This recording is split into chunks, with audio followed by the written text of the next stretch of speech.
Alright guys, apa kabar? Wah, ini benar-benar hari yang lebih buruk dari hari-hari sebelumnya ya. Bitcoin menembus ya major supportnya ya. Dimana ini udah kita bahas dari beberapa minggu ke belakang juga, dan juga gue sering update di Twitter juga ya. Akhirnya terjadi, dan mungkin teman-teman ada yang disiplin stop loss, akhirnya tidak ke bawah ikut terjun, ataupun ada teman-teman yang ikutan short ya. Karena posisi gue sekarang juga lagi posisi short ya, kalau kita lihat nih ya. Nah, ini posisi gua sekarang masih dalam short nih Ethereum ya. Masih profit 197%. Juga gua ada posisi FTM juga short ya. Masih profit juga 250%-an nih. Dan gua juga pastikan selalu menggunakan stop loss, takutnya di bawah naik kencang gitu ya. Karena sesuai planning yang pernah gua bilang pada video sebelumnya, apabila tembus dari area 40.000 gua cenderung bearish saat itu ya. So, kita akan update guys. Bagaimana dan harus gimana gitu ya. Dan juga gue selalu update di Twitter ya, dan beberapa juga gue post di channel Telegram. Dan akhirnya gue bikin konten lagi langsung aja kali ya, karena juga ada mungkin teman-teman yang kangen katanya ya. Ada beberapa komen kayak gitu ya, itu juga menggugah hati gue untuk bikin konten lagi guys. Seperti ini ya, dari ini ya bang, konten YouTube tuh kangen katanya. Ya, kita mau lihat pergerakan market Bitcoin dan kripto ya guys ya. Alright, kita ke gerakan Bitcoin langsung aja ya. Gak lupa gas bro ya, biar semangat dulu guys. Karena semua orang pasti semuanya sedih ya, seluruh dunia juga kalau yang punya posisi. Sebelumnya ya kan gue udah sempat posting di sini, di Twitter juga ya, yang ini area terakhir, area vital ya. Call dari gue terakhir ketika Bitcoin udah mulai nih nyentuh area-area major support nih. Gue bilang di situ ini adalah major support ya, 40k dan 39k lah area toleransi lah. Bisa dibilang ya buat stop loss gitu guys. Jadi apabila tembus 39k ya berpotensi banyak ke-trigger stop loss ya, karena banyak orang-orang juga udah pastilah seluruh dunia udah tahu secara teknikal, karena 40k itu adalah area major support ya, karena sangat berbahaya. Dan juga seperti yang pernah gue gambarkan di sini, ini juga adalah area uptrend support ya. Jadi kalau patah ya berpotensi jadi sell off, dan akhirnya kalau kita lihat chat beberapa jam yang lalu setelah gue posting ini, 1 jam yang lalu, akhirnya terjadi ya, sell off-nya beneran terjadi. Dan apa yang kita harus lakukan sekarang ya, mungkin begitu guys. Menurut gua ya, kalau kita lihat dari pergerakan Bitcoin sekarang guys, dimana turun memang diikuti volume ya. Ini volume lumayan spike ya. Ini hampir sama dengan volume di sini. Pada saat penurunan di sini dia terjadi spike juga. Beda saat penurunan di sini ya, dia tidak terjadi spike, volumenya tipis sekali. Di sini juga ya, saat penurunan dia terjadi spike ya. Di sini juga sama. Nah, biasanya apabila penurunan yang kencang dan diikuti volumenya, biasanya akan ada namanya pullback dulu, atau ada pantulan dulu lah setidaknya ya. Jadi kan seperti yang gua bahas pada video-video sebelumnya, area 40k ini adalah dimana titik gua masih netral ya, ketika masih di atas 40k atau masih berharap bisa bullish ya. Tapi apabila udah tembus 40k, saat itu gua bilang pada video sebelumnya, gua cenderungan bearish ya. Dan sekarang bisa dibilang ya, suka tidak suka, gua bisa bilang ya sekarang memang Bitcoin memasuki area bearish. Meskipun kemarin juga gua sempat tweet ya bahwa kita butuh Bitcoin itu untuk closing candle weekly di atas 39k ya. Kalau di bawah 39k ya, ini memang secara major uptrendnya kan sudah benar-benar rusak ya guys ya. Udah di bawah 39k udah benar-benar bearish yang lebih panjang, dimana ini membutuhkan konsolidasi untuk kembali ke uptrend yang membutuhkan waktu cukup lumayan panjang. Saat itu gua bilang ya pada video sebelumnya, di atas 3 bulan gitu ya untuk konsolidasinya guys. Nah, sekarang beberapa posisi yang perlu kita perhatikan kalau kita lihat di sini. Ini kan beneran diikuti volume ya. Setelah sebelumnya di sini ada titik area support, jangan juga patah lagi ya. Paling tidak kita bisa berharap di area psikologi. Area psikologi itu angka-angka bulat ya, biasanya 35.000, 40.000, 30.000. Itulah area-area support selanjutnya. Jadi secara psikologi, area support selanjutnya itu adalah 35.000 ya. Dan next, apabila patah dari 35.000, berarti support selanjutnya area sini, sekitaran 30.000. Sebelumnya kan Bitcoin ini sempat membuat formasi falling wedge, dimana ini ada formasi yang cukup bullish, tapi akhirnya patah juga ya, karena ini juga supportnya itu maksimal 39.000. Dan di sini bisa dibilang kalau target secara falling wedge ini karena ini gagal, jadi setidaknya ya terburuknya ini guys ya, ini skenario terburuknya, dan ya semoga tidak ya. Ya paling buruk bisa ke 23.000. Di sini juga memang ada support ya. Tapi menurut gua sih, karena di sini ada volume yang cukup besar juga di area demand, ini bisa dibilang area demand ya guys ya. Karena juga sempat gua bahas ya mengenai area supply dan demand, dimana bagian sini adalah supply ya, dimana ini ada area bullish, dimana di sini area demand, dimana ini adalah konsolidasi sebelumnya untuk kembali ke bullish ya.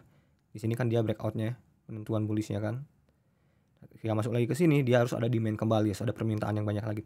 Kalau tidak ada permintaan lagi di area 35.000 ini, berarti ini bearish terlalu kuat. Sedangkan ini adalah area demand zone. Dan juga banyak petinggi-petinggi institusi besar masuknya di sini ya. Jadi gua masih bisa berharap setidaknya maintenance 30.000 itu adalah support terdalam yang harus jadi toleransi selanjutnya ya. Dan ya mungkin karena sekarang masuk dalam area bearish ya, konsolidasinya di area-area sini nantinya, konsolidasi panjangnya.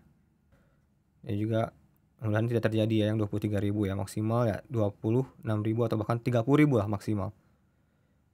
Gue bisa lihat di sini setidaknya dia mantul dulu lah ke area 37.000 atau bahkan ke 39.000 ya. Baru di sini kalian bisa keluar ya, karena di sini ya berkemungkinan juga konsolidasi dulu gitu ya.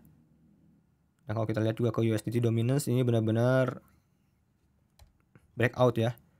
Kalau kalian nonton pada video sebelumnya, gua bilang di sini berpotensi inverted head and shoulder pada USDT dominance, dan akhirnya breakout di sini, retest dan pump dengan meyakinkan, dan targetnya sebenarnya di area 5%-an ya guys. Ya, kalau kalian nonton video gue sebelumnya kalian mungkin sudah tahu ya. Dan ya ini sekitar berapa persen lagi ya, berkemungkinan ya kalau memang sampai ke area sini, karena saat itu kan area sini itu adalah area-area 30.000 ya. Ya sampai situlah targetnya kurang lebih guys, sedalam-dalamnya ya harusnya. Nah sekarang kan kita berada pada area bisa dibilang cukup bearish lah ya, bisa dibilang bearish. Kalau sell di area sekarang menurut gua agak kurang objektif. Kenapa?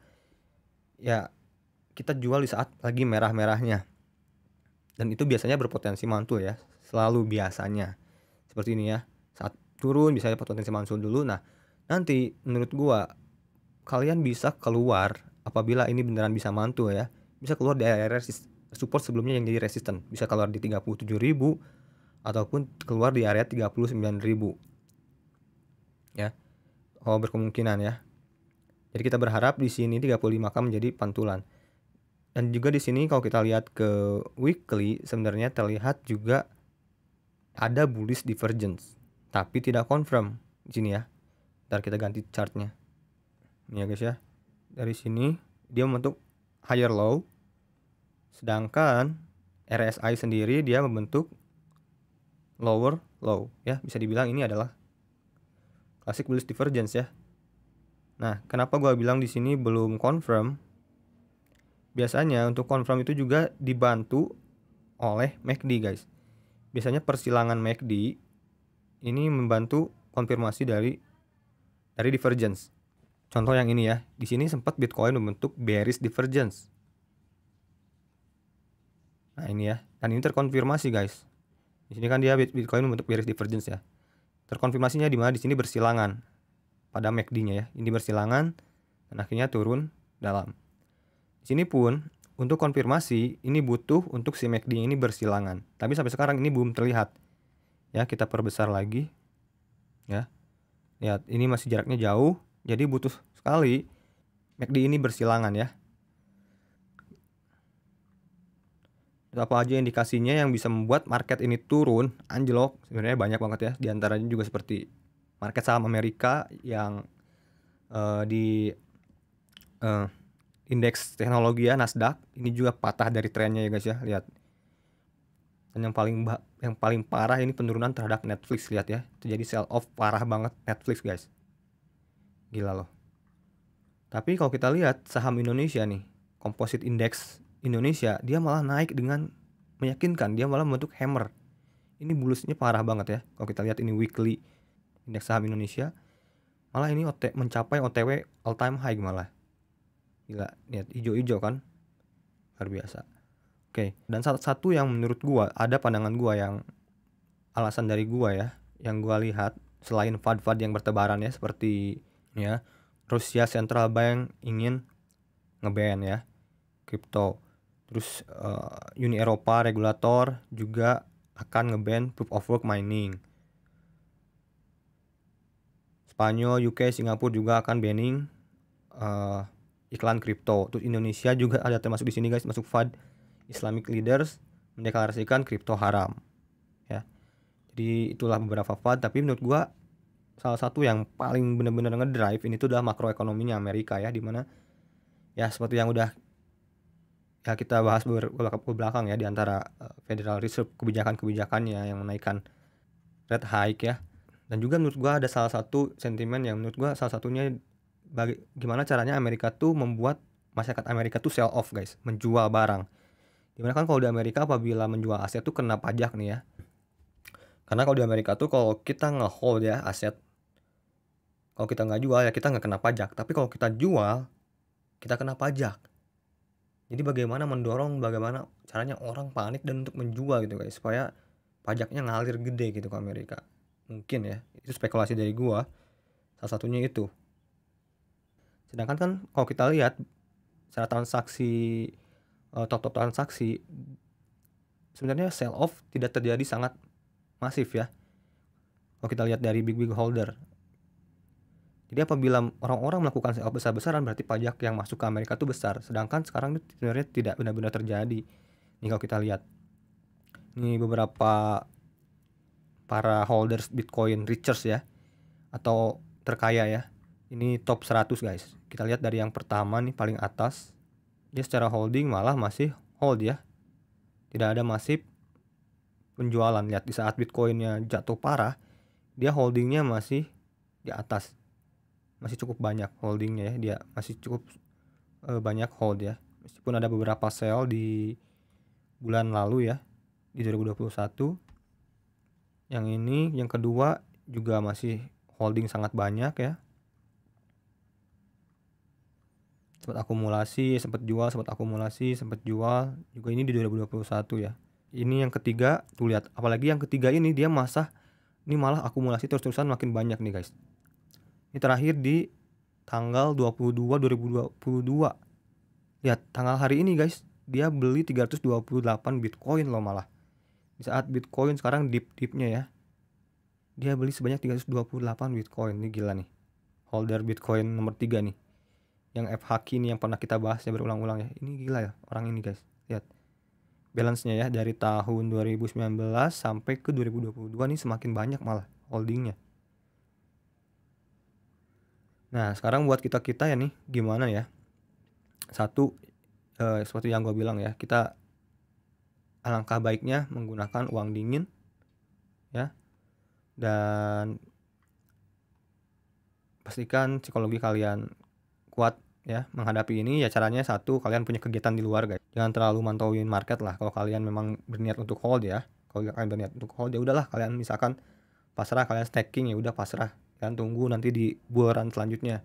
Tapi setidaknya kalau kalian punya kepercayaan ya terhadap masa depan kripto, ya udah kalian ikuti apa keputusan kalian, apa yang kalian punya di dalam hati. Jangan disesali. Kalaupun rugi ya itu resiko ya, gitu guys. Terus kalian bisa flipping di NFT gitu ya. Banyak sekali lah yang udah besar banget dari menghasilkan duit dari NFT ya. Kalau kalian ikut yang komen-komen di gua juga ya, di Twitter kan banyak teman-teman kita ya yang udah cuan besar dari NFT. Seperti ada Brandon ya, itu pernah gua retweet.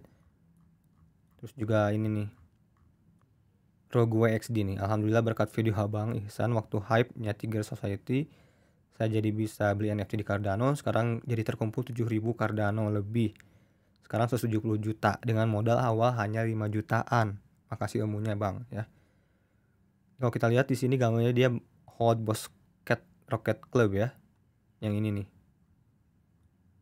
Kalau nggak salah dia tuh min price atau harga penjualan di awal tuh kalau nggak salah di area 40 Cardano deh. Sekarang udah paling murah 2.000 guys. Terus yang Boss Cat Rocket Parts-nya juga nih 7.000 nih. Sekarang paling murah ya. Nah dulunya nggak nyampe 100 Cardano ya. Inilah gilanya NFT ya. Jadi banyak sekali sekarang tuh NFT lagi terus-terusan gila ya. Seperti yang udah gua bahas pada video sebelumnya ya mengenai NFT. Kita kembali ke Google Trends. Lihat. Ini perkembangan pergerakan NFT ini di Indonesia ya guys ya. Sejak Januari 2022 lihat ini pumping banget ya dibandingkan kriptonya sendiri guys. Kriptonya sideways ya. Sedangkan tren NFT-nya ini gila. Jadi makanya mana NFT tidak se-hype itu ya. Sekarang yang kita lihat chart seluruh dunia ya. Di dunia pun sama ya. Lihat ini NFT uptrend banget sedangkan kripto ini menurun ya atau bearish. Jelas juga nampak lihat dari market sekarang ya. Selain dari trends. Jadi begitu guys, itu pandangan dari gua. Terus yang keempat ya mungkin kalau kalian orangnya tidak atau kalian takut ya kalian bisa keluar dari market. Dan menurut gua jual di saat lagi merah-merahnya itu agak terlalu berbahaya ya. Mungkin kalian bisa lebih sabar tunggu 1-2 hari 3 atau seminggu ke depan mungkin berkemungkinan ini ada pullback ya di area ke 37.000 sampai 39.000 kalian mungkin lah exit di area situ guys. Kalau sekarang ini lagi merah-merahnya ya bahaya lihat nih. Biasanya setelah penurunan dalam nih selalu ada lah setidaknya naik dulu. Market tuh nggak ada penurunan yang lurus ya terus-terusan lurus itu jarang atau jarang sekali ya guys ya. Tapi paling parah-parahnya menurut gua buruk-buruknya ya bisa saja dibawa turunnya sampai ke 30.000 atau bahkan ya 35.000 guys ya. Itu adalah pandangan dari gua. Itu adalah support psikologi ya. Tapi yang supportnya paling kuat sih memang secara volume ya di area 30.000 memang. Itu guys pandangan gua ya. Saya itu pandangan gua kali ini. Semoga kalian tetap tenang ya. Kalau tolong kalian komen gimana perasaan kalian sekarang ini ya. Silahkan komen di kolom komentar di bawah guys. Sehat selalu. Ya kondisi tubuh jangan terlalu dipikirkan. Kita mendoakan semuanya selalu yang terbaik. Amin. Sampai ketemu di video selanjutnya. Salam cuan to the moon guys bro. Peace.